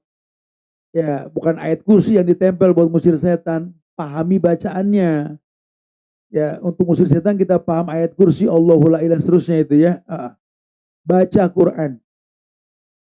Inna la taj'alu buyutakum maqabir. Inna syaitan yafir min baiti lati tukra fi surat al-Baqarah. Man kana laisa fi jawfi syai'un minal Qur'an kad baitil kharab. Orang yang di dadanya enggak ada Quran kayak rumah yang kosong, kayak kuburan. Ya, hidupnya enggak bakal tenang. Tolong, sesibuk apapun kita baca Quran. Apalagi mau Ramadan nih. Ya, dari sekarang ngelancarin baca. Ramadan gapai pahala per huruf 10. Ani denger tuh Tat, nanti kalau Ramadan kita per huruf 10 Tat. Emang tiap tahun. Alif lam mim hari biasa, alif 1 lam 1 mim 1. Ramadan alif lam mim, alif 10 lam 10 mim 10. Oh gitu Tat. Insya Allah Tat, ini Ramadan gue bakal manggil guru ngaji. Baru manggil guru ngaji. Aduh, ini anak kalau gedenya minum antimo begini nih. Kebanyakan antimo, langleng gitu. Ngaji dari sekarang, Ramadan tinggal nerusin baca. Ini kita suka salah paham sih. Apa ada yang nanya, Ustadz, kita kan udah ngaji nih dari bulan Sa'ban. Belum hatam, ketemu Ramadan. Emang ulang dari alif lam mim lagi? Yang nyuruh siapa? Beda Ramadan sama bulan biasa, ya cuma lipat gandaan pahala. Ramadan sama hari biasa sama, kita ngaji hari biasa, Ramadan juga ngaji. Hari biasa sedekah, Ramadan juga sedekah. Hari biasa puasa, Ramadan juga puasa. Cuma lipat gandaannya ini yang kita manfaatin. Al-hasanatu bi asri amsaliha ila sab'i mi'ati difin tuh. Satu kebaikan di hari biasa dianggap 10 kali kebaikan. Dikali 700 kali lipat. Ini yang kita kejar. Emang Allah yang suruh, Nabi yang contohkan. Ya bukan kita hitung-hitungan, momen. Ya, apalagi ketemu Lailatul Qadar. Ini kita ini berbakti sama orang tua hari biasa. Itu bulan Ramadan kayak 10 kali berbakti. Kita nasihatin anak hari biasa nih. Sekali nasihat, nggak tapi paham. Ramadan ngomongnya kayak 10 kali bobotnya itu. Kita ngapal Quran bulan Ramadan kayak 10 kali keringet kita di hari biasa. Makanya paling gampang ngapal Quran itu bulan Ramadan. Allah berikan kemudahan. Dan efeknya sama. Berlebihan. Ya, kita bersedekah hari biasa. Besok Ramadan lihat. Saya tuh paling seneng kalau keliling ke beberapa kampung tuh ngasih langsung ke orang tua. Suka ada pada titip-titip gitu ya. Saya kasih langsung ke mereka tuh. Ya Allah, ngelihat ekspresi wajah mereka, ngelihat bantuan tuh. Ya, kayak kemarin kita tancapkan air bersih di daerah Padang gitu ya. Itu mah air mata mereka tuh, ya Allah akhir dapat air bersih. Apa segitunya tuh. Itu muhasabah diri buat kita. Kita punya air bersih, kita buang-buang di rumah ya, sampai kita lupa wudhu, takut wudhu. Malah mereka butuh banget kayak begitu. Masya Allah. Kerudung yang mungkin gak layak pakai di rumah kita, layak pakai buat mereka. Buat mereka segalanya. Karena kehilangan mereka bukan cuma sembako, kerudung juga hilang. Sampai ada yang nanya, Ustaz Subhan, apa hukumnya kami yang berhijab, kemarin kena bencana, ditolong sama tim SAR dalam kondisi terbuka aurat. Ya darurat ya, kan nggak ada yang menutupi kamu ya. Segitunya gitu loh. Maksudnya ini kan satu bentuk nikmat kalau buat kita kalau ngelihat yang begitu tuh. Ya, supaya kita jangan terlalu komplain dengan takdir. Nikmati yang Allah kasih sama kita. Kemudian yang ketiga, suruh hafalin zikir. Zikir, doa pada waktu dan kesempatan tertentu. Kenapa? Karena nanti kita juga dalam kondisi ujian menderu kita tuh butuh zikir. Baik zikir itu, Astaghfirullahaladzim ya Allah, atau la ilaha illa anta, atau Rabbana zolamna, atau Rabbana la tuzigh qulubana ya Allah. Allahumma innaka afuwwun tuhibbul afwa fa'fu anni karim. Allahumma anta rabbi. Jadi banyak bergumam dengan zikir gitu loh. Karena ujian ini terus lambang kehidupan. Kadang kita bertasbih, kadang kita bertakbir, kadang kita beristighfar. Nggak tahu di posisi yang mana ujian kita. Mudah-mudahan sih semuanya kita bersyukur bertasbih ya. Ujian nikmat. Cuma kan kita nggak bisa pilih takdir. Kalau Tuhan yang takdirkan, Tuhan yang tahu yang terbaik buat kita. Allah tuh pengen yang terbaik, nggak pengen yang sulit buat kita. Tolong hafalkan zikir dan doa. Karena kita butuh itu. Supaya nanti ketika kita sudah bagus, diuji, kita nggak down, nggak gampang futur. Ya karena orang kan menganggap kalau dia sudah baik nggak diuji lagi lah. Wala ya'lamanallahu ladina sodaku wala ya'lamanal katibin. Al-Ankabut ayat 3 itu. Allah telah uji orang sebelum kalian. Dan Allah tahu siapa yang jujur dalam iman, siapa yang tidak dengan ujian tersebut. Nah, yang keempat, tadi di awal kita bahas, suruh banyak bersedekah. Cuma level sedekahnya ya tentu tahapannya Al-Ahzab ayat 35. Wal mutasaddiqina wal mutasaddiqat. Al-Ahzab 35 itu nanti orang yang bersedekah laki maupun perempuan. Lihat tahapannya. Lihat tahapannya. Enggak langsung bersedekah. Islam, iman, patuh, benar, sabar, khusyuk, sedekah. Jadi orang bisa merasakan nikmatnya sedekah ketika dia merapikan agamanya. Ketika dia menstabilkan imannya. Ketika dia patuh dalam syariat. Ketika dia merasakan benar dalam agama. Dan dia tahu memang apa yang dia miliki milik Allah. Sampai Allah perintahkan sebut nikmat Allah. Kalau kau sudah sebut, ingat itu milik Allah. Karena kau nggak mungkin bisa menyebutnya. Nah, setelah kau tak mampu menyebut nikmat Allah, wajarlah kalau kau ingin orang lain juga merasakan nikmat yang kau rasakan. Baru kita bicara sedekah. Lan tanalal birra hatta tunfiqu mimma tuhibbun. Allah yang bilang, kamu tidak mungkin mendapatkan balasan yang terbaik dari sedekah yang kau keluarkan sebelum kau menginfakkan yang paling kamu suka. Jadi kalau cuma ngasih doang siapa juga bisa. Cuma kalau ngasih yang terbaik ke orang yang kamu suka, wallah ini nggak gampang. Nggak gampang demi Allah. Ya, bikin bahagia orang yang berbuka. Jadi sekarang kita bikin agenda. Gimana nyenengin orang nih supaya pahala mereka, pahala kita, pahala orang berbuka. Ayo kita kumpul. Kita berdonasi, kita ini teman-teman yang buka, respon. Kalau memang kita berat untuk iftar ya takjil. Gimana caranya, pokoknya Jakarta ini puasa, ya semua tuh minum, semua tuh makan korma gitu ya. Jangan cuma diributin masalah doa bukanya. Bukanya pakai apa yang mesti dibahas gitu loh. Kalau masalah doa kan udah selesai, memang gak ada doa yang sahih untuk berbuka puasa kan.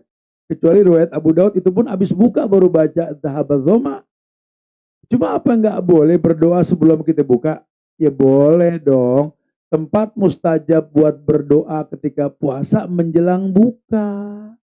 Nah kalau menjelang buka kita berdoa, doa apa aja boleh. Bahasa Arab boleh, dari Quran boleh, dari hadis boleh. Apa aja. Mau Allahumma lakasumtu, Allahumma barik dari rozak tanah, atau hadis. Doa boleh. Cuma masuk waktu berbuka, bismillah, minum, dahabadzoma. Itu yang sahih.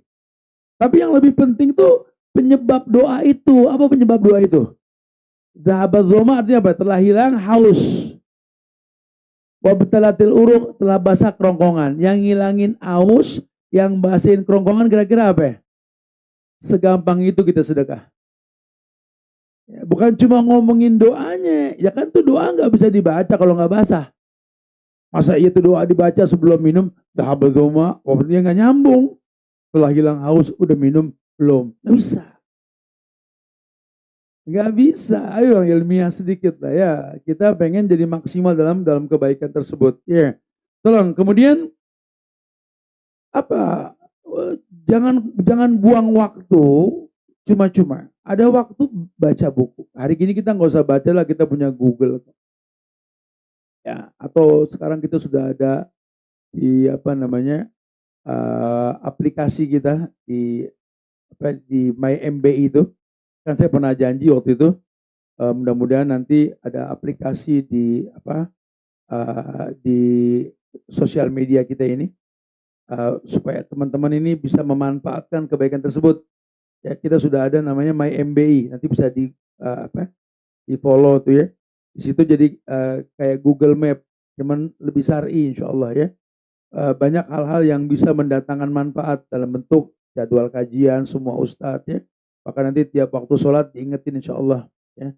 Kita diberikan kemudahan untuk bisa menjadi bagian kebaikan. Jangan sampai kita nggak ada di Play Store kok. My MBI nggak pakai spasi. Itu di follow itu. Itu yang saya bilang nanti ada Google Map dan sebagainya juga nanti insya Allah ya. Coba sekarang fasilitas untuk tahu berkaitan sama agama tuh gampang banget sekarang. Tolong jangan sampai terdominasi waktu kita untuk ngelihat yang nggak penting. Kalau dulu kan kita mesti beli buku, kalau sekarang kan sudah nggak perlu ya. Ya bukan nggak perlu sih, tetap perlu. Cuman kan ada kemudahan berbentuk sosial media nih. Nah, ya. Kita bisa lihat, manfaatin deh. Tinggal buka Play Store-nya, ada MBI ya. Di situ nanti ada jadwal para ustadz, ya. Jadwal kami pun di situ semua. Nanti kegiatan kita semua ada. Artinya banyak hal-hal positif lah yang bisa kita manfaatkan ya. Kita nggak perlu lagi pakai jam-jam al-fajar atau yang kira-kira mengingatkan waktu sholat. Nanti handphone kita akan diingetin terus tiap sholat. Kemudian ada beberapa kayaknya selalu diinformasikan. Kita diberikan kemudahan buat berbuat banyak kebaikan insya Allah. Seperti orang yang membaca buku tadi. Tolong jangan sampai enggak kita belajar enggak baca. Kemudian ya tadi di dalamnya juga nanti ada rekaman ceramah-ceramah ya, dan itu enggak perlu dengan nilai yang mahal lah. Yang pasti memang banyak kemudahan kita untuk itu gitu lah. Kemudian juga yang lainnya apa? Nah ini yang penting lagi nih. Tolong untuk menstabilkan kondisi tadi agar kita bisa istiqomah di atas kebenaran, pilih teman.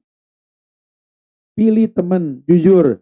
Ini ada teman yang enak buat ngobrol, ada teman yang enak buat mistis, ada teman yang enak buat ngomong agama. Tapi untuk kumpul satu orang dengan semua itu agak susah. Ya manfaatin lah yang kira-kira bisa menjadikan diri kita ini lebih baik ke depan. Karena almar'u ala dini khalilih. Orang tergantung agama temannya. Apalagi ibu-ibu, karena kan madrasah buat anak-anak ya. Nah, saya nggak membiarkan bapak-bapak, tetap madrasah kan bapak yang tanggung nantinya. Jadilah madrasah buat anak, Bu. Tolong jangan sampai anak enjoy berteman dengan orang lain yang nggak jelas keilmuannya. Mendingan akrab sama mamanya. Makanya didik anak-anak kita dari sekarang ini untuk berdialog, bukan monolog. Bukan cuma ngedenger, ya, tapi kadang mendengar, kadang didengar. Sehingga kita berteman dengan kebaikan insya Allah. Kemudian yang terakhir, silakan bertanya setelah ini. Yang mesti kita lakukan untuk mendorong taubat ini, tolong jauhkan diri kita dan keluarga kita dari segala keburukan dan pintu-pintunya. Jauhkan dari segala penyebab keburukan. Kalau dalam ilmu usulul fiqh namanya mencegah keburukan, darul mafasid. Muqaddam ala jalbil masalih. Mencegah keburukan terjadi lebih dikedepankan ketimbang melakukan kebaikan. Kita yang tahu, kita yang ngerti diri kita. Ya, jangan nunggu diingetin. Ingetin diri kita. Udah jangan. Kemarin kan udah nggak bisa. Jangan. Nanti kalau udah mampu baru ingetin tuh. Cegah keburukan. Ya syukur kalau kita bisa mewarnai. Kalau nggak sanggup jangan dipaksakan. Masya Allah. Nah itu semua tuh mudah-mudahan menjadi penyemangat kita untuk mendorong taubat lah. Karena kalau kita nggak cepat bertobat sama Allah, manalah mungkin kebaikan bisa kita minta. Sementara Nabi mengatakan tadi, inna rajula la yuramu rizqu bidambin yusibuh. Orang terhalang dari apa yang dia minta ke Allah karena dosa yang dia miliki. Makanya dorong diri kita untuk bertobat. Barakallahu fiik. Ayo kita ngobrol. Silakan yang mau ditanyakan. Akhirul da'wana alhamdulillah alamin. Nah,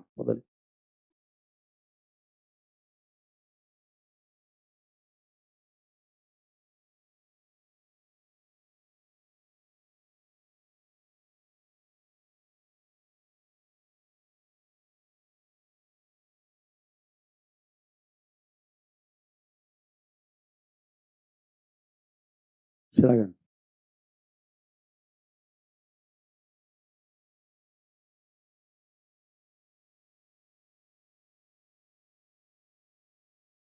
Ya, syukur. Kumpulin yang lain.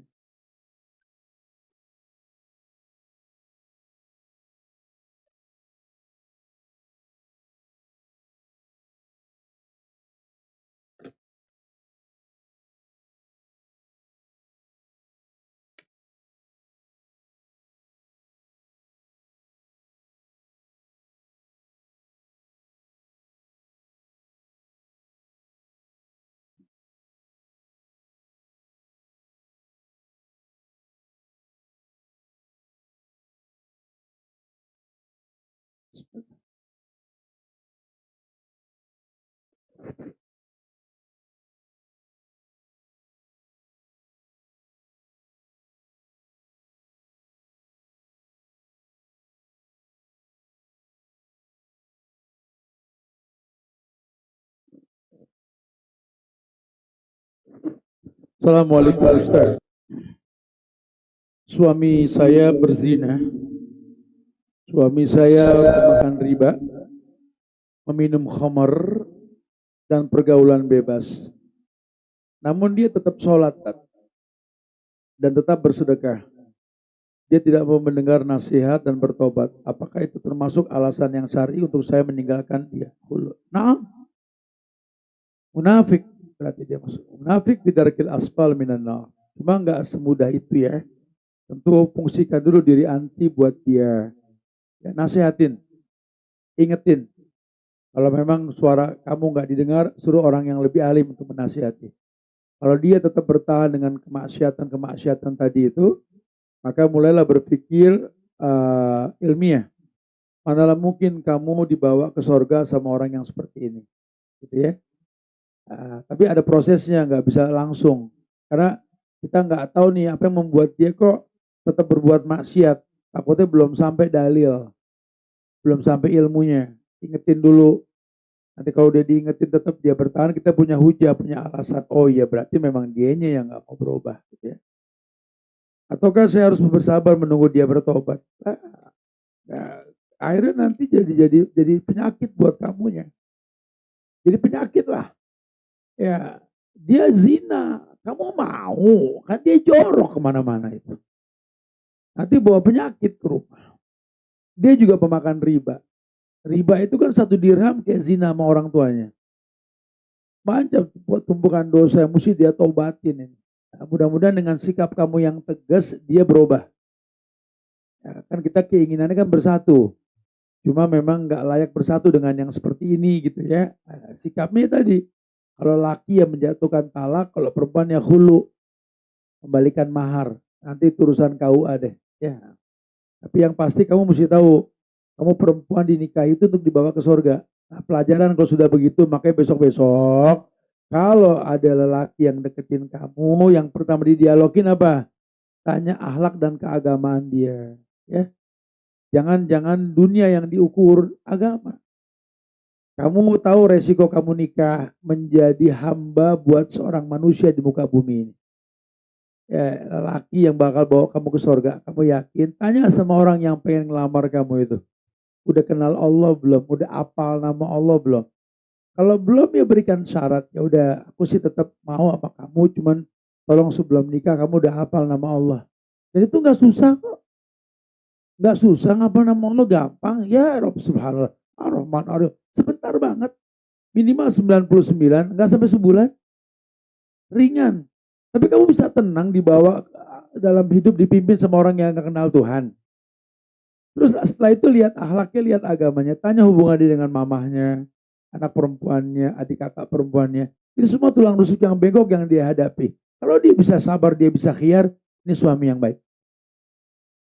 Nah, lihat seperti itu. Nah, jangan berulang kesalahan.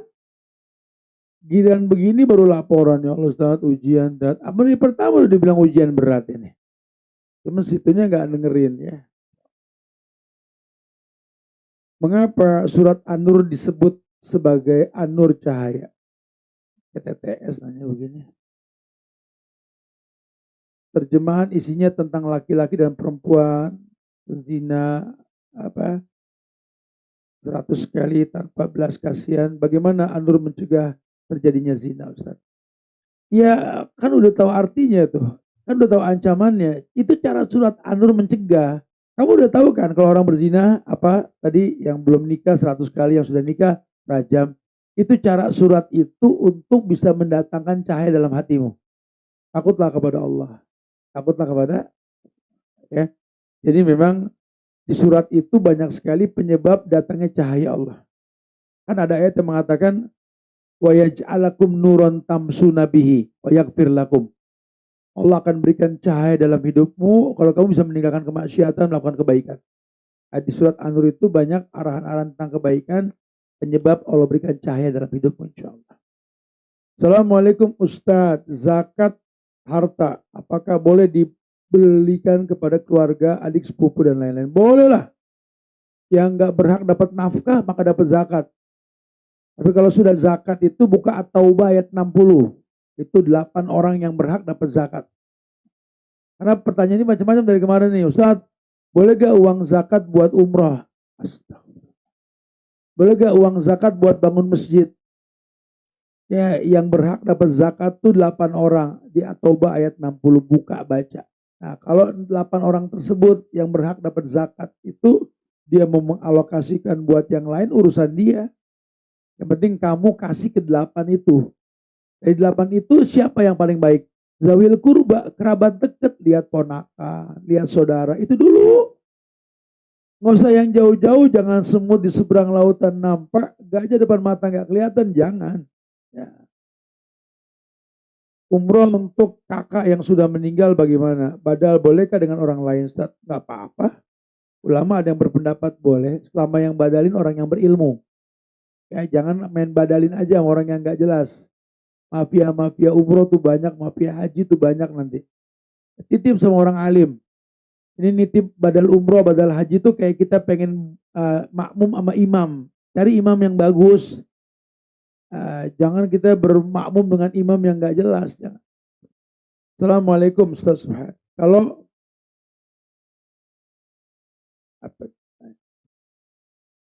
Kalau permasalahan banjir, penguburan ditunda atau bagaimana Ustaz? Enggak dong. Dipercepatlah.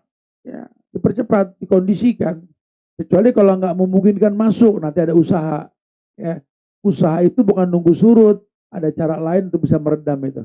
Nah, di beberapa jalur pantura juga ada yang pinggir laut kan, yang banyak air ya. Mereka punya cara sendiri untuk itu. Nah, gua takut mayitnya kelelep. Mayit udah nggak berasa lagi. Bahkan kalau meninggalnya di laut, dulu kan orang haji kan pakai kapal laut ya, bisa 6 bulan. Itu kan dibuang ke laut. Gak butuh tanah ya kan. Assalamualaikum Ustadz. Dosakah Ustadz kalau kita berteman dengan orang non muslim tapi hatinya sangat baik? Bagaimana cara menjauhinya agar tidak membuat sakit hati Ustadz? Ya kan kita boleh berteman dengan siapapun. Teman dalam artian, kalau teman dekat nggak boleh. Sampai curhat masalah keluarga, masalah agama sama orang kafir nggak boleh. Gitu ya. Tapi kalau teman dalam artian memang antar manusia membutuhkan manusia, boleh dong. Nabi juga bertetangga dengan Yahudi kok. Ya, bahkan beliau juga bekerja sama dengan Yahudi, menjual menggadekan bajunya dan lain-lain gitu ya. Itu boleh mau amalah nggak apa-apa. Tapi kalau buat teman curhat, teman setia nggak. Hati-hati, orang tergantung agama temannya nanti. Ya. Khawatirnya baik menurut kita. Karena Quran sudah bilang walan tardu ankal yahuda walan nasara hatta tattabi'a millatahum. Yahudi, Nasrani tidak rela sampai kalian ikut cara mereka. Ya. Assalamualaikum Ustadz, anak saya kerja di luar negeri. Mantu perempuan memutuskan silaturahmi dengan mertua. Bagaimana solusinya Ustadz? Sambung lagi, putus. Ini kayak gini-gini jadi bingung karena ini sudah efek dari muamalah kalian. Ustadz dikasih masalah yang nggak tahu penyebabnya apa. Kalau mecahin masalah itu, ya cari dulu apinya, matikan nanti asapnya hilang. Gimana mau ngilangin asap kalau apinya nggak dimatiin? Nggak bisa. Ya. Dulu kan nggak begini, anak. Dulu kan nggak begini mantu. Kok sekarang begini? Pasti ada hukum sebab akibat. Ini kita nggak tahu. Urusan kayak gini mesti semuanya datang. Kita mesti ngomong atu-atu. Karena agak susah, takutnya memprovokasi atau berkoalisi. Ini yang paling bahaya ya. Kita nggak bisa mutusin kayak beginian. Wallahu a'lam bishawab. Suami tidak melarang bekerja, tetapi melarang berinteraksi dengan laki-laki. Padahal bidang pekerjaan mayoritas dengan laki-laki, bidang usaha IT. Bagaimana saya harus bersikap? Ustaz, berhenti. Ya berhentilah. Kan kamu nikah itu kan sudah tidak ada kewajiban nyari dunia. Perempuan kalau udah nikah udah beres. Ya, ada yang bimbing, ada suami nggak ngingetin nanggung dosa juga ya, walaupun tidak orang menanggung dosa orang lain ya. Tapi demi Allah, kalau perempuan sudah nikah udah nggak wajib kerja, nafkah lahir batin wajib suami yang ngasih. Masya Allah. Dan rumah lebih baik buat perempuan. Allah yang bilang. Oh perempuan kalau udah nikah selesai, udah mau ngapain lagi? Kecuali kalau suaminya sakit, nggak menuhin nafkah, ya silakan. Kalau sudah cukup mau ngapain lagi? Ngapain bikin agenda di luar? Fitrahnya perempuan di rumah. Kalau perempuan sudah sering keluar rumah, keluar dari fitrahnya. Ya, jangan maksain mendekati penyebab-penyebab murka Tuhan gitu lah. Ya, kecuali kalau suaminya memang zolim, gak ngasih nafkah, ya kamu mesti survive, ya lain cerita. Ini kan enggak. Suaminya juga ngizinin. Udah tahu begitu ya jaga perasaan suami. Gimana caranya? Ya udah, aku tetap di bidang aku, cuman aku nggak keluar. Di rumahnya aku bikin kantor kecil atau apa. IT kan nggak butuh tempat sebenarnya kan. Ya, apa ruangan aja sudah cukup harusnya ya. Allahu a'lam. Karena menjaga muruah buat perempuan lebih wajib ketimbang mencari uang. Assalamualaikum Ustadz, adik saya meminjam dana untuk usahanya. Dan dana tersebut untuk diputar dan berjalan cukup lama. Sementara saya sedang membutuhkan dana tersebut saat ini. Ketika saya memintanya, tapi adik saya sedang tidak ada dana dan katanya dana itu akan dikembalikan kalau asetnya sudah terjual. Tapi sampai saat ini belum dikembalikan. Yang mau saya tanyakan, apa yang saya harus lakukan menghindari perselisihan Ustadz? Maklumi, kalau kamu tahu masalahnya. Dan gak usah takut, rezeki gak ketukar. Ya, jangan gara-gara urusan begini putus hubungan persaudaraan. Ya. Bahkan dalam agama kita, kalau kita memaklumi orang yang sedang punya masalah, bukan dia berdusta, urusan hutang piutang, selama penundaan tersebut, Allah lipat gandakan balasan buat kita insya Allah. Ustadz, apakah kredit KPR itu riba? Iyalah. Bagaimana cara teknisnya supaya bisa keluar dari riba? Ya dibayar ribanya. Dihindari, udahlah ya. Kenapa sih mesti kena riba gitu ya? Emang nggak bisa hidup tanpa riba? Bisa, coba kita nggak yakin. Bisa, wallahi bisa. Ya, cuma kitanya yang nggak yakin. Nah, kita jadi orang yang pengennya dipandang hedon, ya, punya segalanya. Padahal kita orang miskin. Orang yang paling kaya itu ada di kampung petani yang tanahnya luas, nggak punya utang, sholat 5 waktu nggak pernah terlambat. Ya. Dia sederhana hidupnya, cuma meninggalnya ninggalin warisan. Orang kaya. Survei membuktikan ya, para konglomerat itu orang-orang yang nggak punya utang. Di kota kelihatannya kaya, padahal asetnya itu kecil, gedean utangnya ketimbang aset dia. Cuma karena dipandang kaya oleh orang, menurut orang. Kalau menurut agama, laisal ghina an kasratil ard walakinal ghina ghinaun nafsi. Kaya itu bukan kaya harta, tapi kaya jiwa. Anda nggak nyender sama orang, Anda nggak punya utang, Anda nggak nyusahin orang. Anda bisa ketemu sama siapa aja, jalan kemana aja sendiri, itu orang kaya.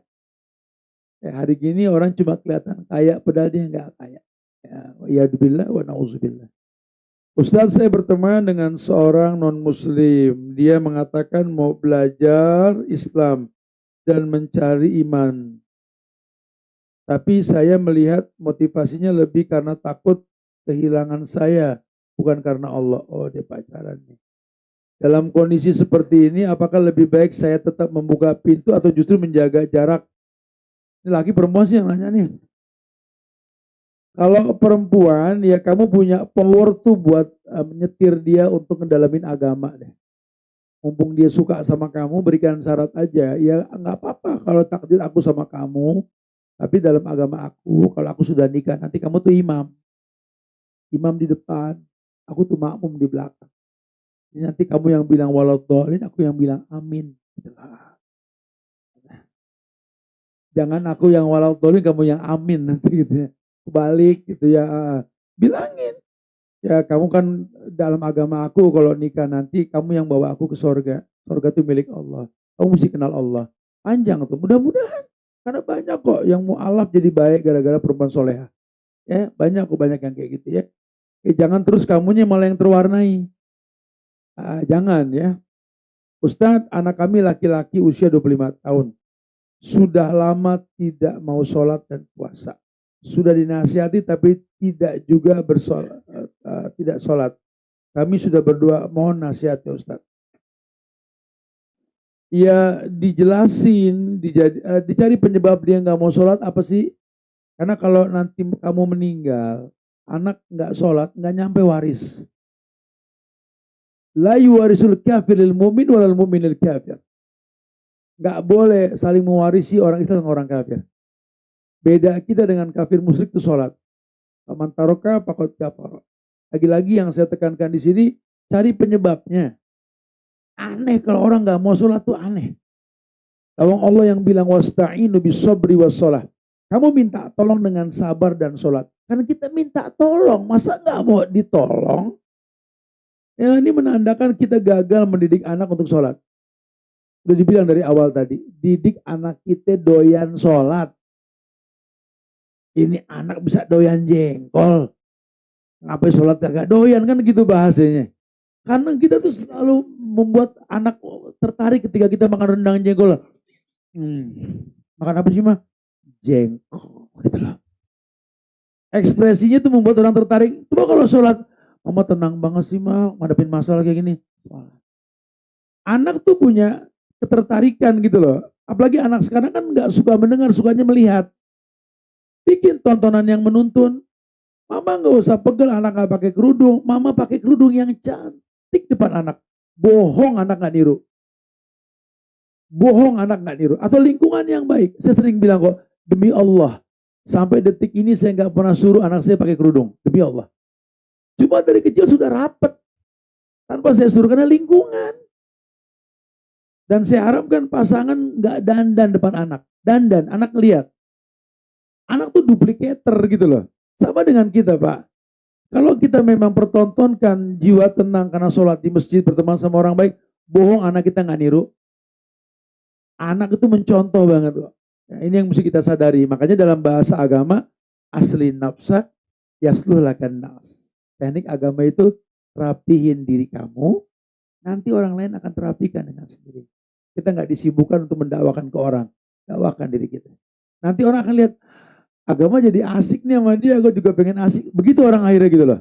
Tapi kalau kita hanya menakutkan, menegangkan, nggak good looking, ya orang mana mau tertarik. Ya, kita kalau mau bangun anak bangun pagi, kita aja bangun duluan. Subuh jam 4:30, bangun deh jam 4. Bangun jam 4 sudah rapi, mandi sudah wangi, bangun. Saya bangun subuh. Oh iya, lihat kita udah rapi. Emang udah wangi. Bismillah, ya. Insya Allah, Bu ya, ya. Perhatian saya, kamar mandi sayangnya. Anak tuh seneng. Terus tuh ngeliat muka kita juga, Masya Allah ya. Ini kadang-kadang kita bangunin anak, muka kita belum rapi. Bangun. Anak, astagfirullah. Keren malaikat maut. Gimana anak mau tertarik sama kita? Udah, itu aja. Semoga manfaat insya Allah ya. Hujan lagi sampai Bogor, ada kajian lagi soalnya. Semoga manfaat insya Allah ya. Ya Allah, tetap jaga ukhuwah di antara kita, semangat belajar ya. Jangan berkeluh kesah dengan takdir. Allah nggak mungkin jahat ya. Doakan diri kita, keluarga kita. Doain nih masjid kita Nurul Hidayah, semoga jaga selalu Allah ya. Doakan negeri kita tercinta Indonesia agar jaga ukhuwah kebangsaannya. Doakan para pemimpinnya semoga diberikan hidayah. Dan yang terpenting nih teman-teman yang lagi dilanda banjir baik Sumatera maupun Jakarta, ini Bekasi ini dapat info nih tadi siang nih lagi over. Doain semoga semuanya sabar insya Allah ya. Allah mudahkan kebaikan buat orang yang berbuat baik. Wallahu a'lam bishawab. Kita tutup dengan kafaratul majlis. Subhanallah bihamdika asyhadu an la ilaha. Assalamualaikum warahmatullahi wabarakatuh.